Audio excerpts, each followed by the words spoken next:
Billerica Public Library's Let's Talk Books Book Club, November edition. Let's talk about some great books that were read in the past month. The first genre I'm going to talk about is mystery. I've read 3 books in this category and enjoyed all 3, and they were all 3 a little different. The first one was First Grave on the Right by Dywinda Jones. This book had plenty of action, fast moving, and a spark of romance. So it had a little bit of everything in it for you. Charlie sees dead people. That's right. She sees dead people, and it's her job to convince them to go into the light. But when these very dead people have died under less than ideal circumstances, for example, murder, sometimes they want Charlie to bring the bad guys to justice. Complicating matters are the intensely hot dreams she's been having about an entity who's been following her all of her life. And it turns out he might not be dead after all. In fact, he might be something else entirely. This book will keep you on your toes and bring a little romance to your life. The second book that I read in this category, The Vanishing Girls by Lisa Regan. Wow, this book really kept me hanging on the edge of my seat. I was unable to put it down. I gave this 5 stars. It was one of the top books I read this month. When Isabel Coleman, a blonde, beautiful young girl, goes missing, everyone from the small town of Denton joins the search. They can find no trace of the town's darling, but Detective Josie Quinn finds another girl that they didn't even know was missing. Mute and unresponsive, it's clear that this mysterious girl has been damaged beyond repair. All Josie can get from her is the name of a third girl and a flash of a neon tongue piercing that matches Isabel's. The race is on to find Isabel alive, and Josie fears there may be other girls in terrible danger. When the trail ends, her to a cold case labeled a hoax by authorities, Josie begins to wonder, is there anyone left she can trust? Please pick up this book and give it a read. The last one in this category is Fortune Favors the Dead by Stephen Spotwood. Wow, this one had tons of flair, a snappy sense of humor, plus plenty of twists, which make it a great mystery. And it had that old-fashioned feel of one of the old detective stories that you would have picked up quite a few years ago. It's 1942, and Willa Jean Will Parker is a scrappy circus runaway whose knife-throwing skills have just saved the life of New York's best and most unorthodox private investigator, Lillian Pentecost. When the dapper detective summons Will a few days later, she doesn't expect to be offered a life-changing proposition. Lillian's multiple sclerosis means she can't keep up with her old caseload alone. So she wants to hire Will to be her right-hand woman. In return, Will is to receive a salary, room and board, and training in Lillian's very particular art of investigation. We come 3 years later. Will and Lillian are on the Collins case. Abigail Collins was found bludgeoned to death with a crystal ball following a big boozy Halloween party at her home. Her body slumped in the same chair where her steel magnet husband shot himself the year before. With rumors flying that Abigail was bumped off by the vengeful spirit of her husband, who else could have gotten inside a locked room? The family has tasked the detectives with finding answers where the police have failed. But that's easier said than done in a case that involves messages from the dead, a seductive spiritualist, and Becca Collins, the beautiful daughter of the deceased. This was another great mystery and worthwhile reading.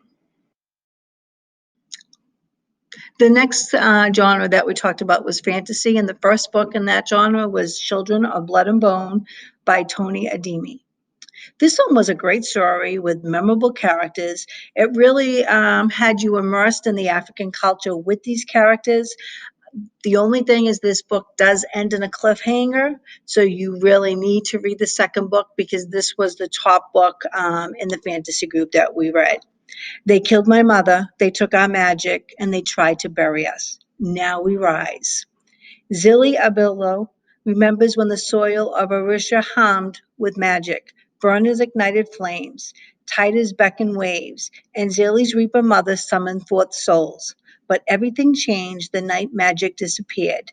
Under the orders of a ruthless king, Maja were killed, leaving Zélie without a mother and her people without hope. Now Zélie has one chance to bring back magic and to strike against the monarchy. With the help of a rude princess, Zélie must outrun the crown prince, who is hell-bent on eradicating magic for good. The second book we read was The Midnight Bargain by C.L. Polk. This book was a mix of forbidden magic, dangerous secrets, important truths, and a little bit of romance. Beatrice Claiborne is a sorceress who practices magic in secret. Terrified of the day she will be locked into a marital collar that will be cut off her powers to protect her unborn children. She dreams of becoming a full-fledged magus and pursuing magic as her calling, as men do. But her family has staked everything to equip her for the bargaining season, when young men and women of means descend upon the city to negotiate the best marriages. The Claibornes are in severe debt, and only she can save them by securing an advantageous match before their creditors come calling. In a stroke of luck, Beatrice finds a grimoire that contains the key to becoming a magus. Before she can purchase it, a rival sorceress swindles the book right out of her hands. Beatrice summons a spirit to help her get it back, but a new ally exacts a price. Beatrice's first kiss with her adversary's brother, the handsome, compassionate, and fabulous wealthy Enid Levan. The more Beatrice is entangled with the Levan siblings, the harder her decision becomes. If she casts a spell to become a magus, she will devastate her family and lose the only man to ever see her for who she is. But if she marries, even for love, she will sacrifice her magic and her identity. Great book, really enjoyed it. The last one in the fantasy is All What You Will Be by Joe Walton. Remarkable book of ideas, interpersonal relationships, and your imagination kind of goes flying with it because you can touch base with the characters in the story. He has been too many things to count. He has been a dragon with a boy on his back. He's been a scholar, a warrior, a lawyer, a thief. He has been a dream and a dreamer, and he has been a god. But he, in parentheses, is in the fact nothing more than a spark of an idea, a character in the mind of Sylvia Harrison, a 73 award winning author of 30 novels over 40 years. He has played a part in most of those novels in the recesses of her mind, and Sylvia has conversed with him for years. But Sylvia won't live forever, any more than any human does. And he's trapped inside her cave of a bone, her hollow of a skull. When she dies, so will he. Now, Sylvia is starting a new novel, a fantasy for adult readers set in Talia, the Florence resembling imaginary city that was the setting for a successful YA trilogy she published decades before. Of course, he's got a part in it, but he also has a notion. He thinks he knows how he and Sylvia can step off the wheel of mortality altogether. All he has to do is convince her. Great books in this category. Enjoyed all three of them on there. The next set of books that we talked about were basically all words of wisdom. We have speeches, we have quotes that were saved throughout the person's lifetime. We have another book of sayings that were put out throughout the years that he had his show. So the first book we're going to talk about is Very Good Lives by J.K. Rowling. This book was uplifting, and it was a great graduation speech that empowered our youth to go on and to be the best that they could be. So in 2008, J.K. Rowling delivered this commencement speech at Harvard University, and it's now in a book form for us to enjoy this speech because it was so motivating. And it really represents J.K. Rowling's words that how you can turn your life around, that everyone has a chance to embrace their failure and move on to it, and how to use your imagination to get yourself better and be a better person. Great little book, great speech. It really was uplifting. The next one is Everything I Need to Know I Learned from Mr. Rogers' Neighborhood by Melissa Wagner. And this one was really great because it was a flashback to my youth, to my children, some wonderful nuggets of wisdom that he shared over the years. Great illustrations and quotes. There was kindness, empathy, self care, respect, love, everything that could be used in today's times. And it just kind of gave you a good feeling across the board. Words that were in there: you are special, be generous with your gratitude, feed the fish, all of those things that represented Mr. Rogers and what he wanted to put out there for the children to learn. So it's a great little book with some great quotes, and it will bring back some great memories.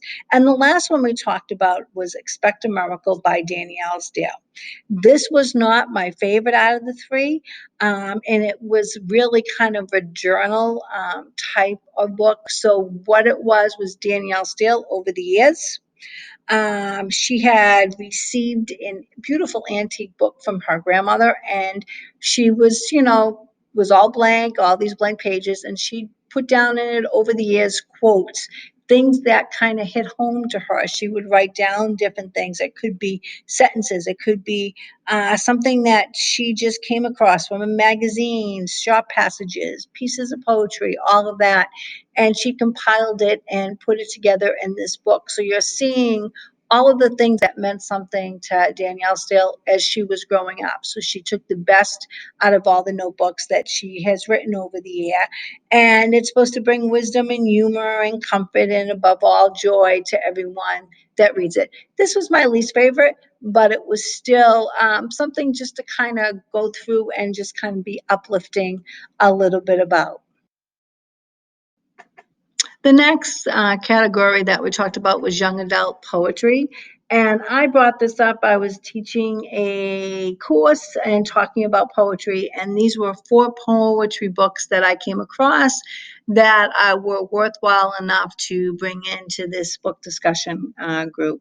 So the first one is When the Stars Wrote Back by Tristan Mattea. This is short, powerful poems that the author really shows the inside of relationships, love, growing up, learning to cope. This is something that if teens are reading this book, and even as adult, that you can relate to a lot of these topics that are in this book.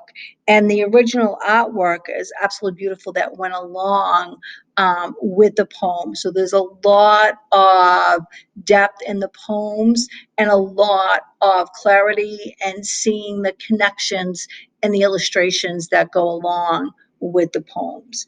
The next one that I like to talk about is Poetry Speaks Who I Am by Elise Pashen. This is a collection of humor. It's a collection of beauty, controversy, insight. It has all kinds of different poems that will hook youngsters on, in this genre. What is really great about this one is that poems are something that you should listen to. So there's something that just reading it yourself, you don't hit the connections or you don't feel as much as you listen to it. So this book also includes a CD. It has some great poems from many, many different poets. So it goes from Langston Hughes, it has Marilyn Nelson, it has Tupac, it has all these different poets from different areas of life that will catch the ear for youth to really enjoy it. There's 100 poems in this book. It was really excellent. The other book was Voices from the March on Washington by Patrick Lewis. And this one kind of weaves the multiple voices that went on that march in 1963 in Washington, D.C. So you're getting the perspective, the point of view from different groups of people that were at that march. So from a woman singing through the terrifying bus ride, to a teenager who came partly because his father told him he has to a young child riding above the crowd on her father's shoulders. Each voice brings that perspective and the tale of what was going on during that time. and really learning and inspiring something about Martin Luther Jr. King's speech during that time, that I Have a Dream. So these poems really packed a wallop. And the last one, which was very difficult to read because of the content, but I Never Saw Another Butterfly. And these were written by children that were in the Tezien concentration camp during the Holocaust. And a lot of these poems that were put together were found at the concentration camp for children that died in that camp. So there were 15,000 children under the age of 15 that passed through there, and fewer than 100 survived that camp. So these poems really hit. What was going on during that time, what was happening, and really kind of brings to light what it was like to be a child during the Holocaust. So some great poetry books and worthwhile to sit there and go through them and read them. And I hope that you've enjoyed the November's Let's Talk About Books.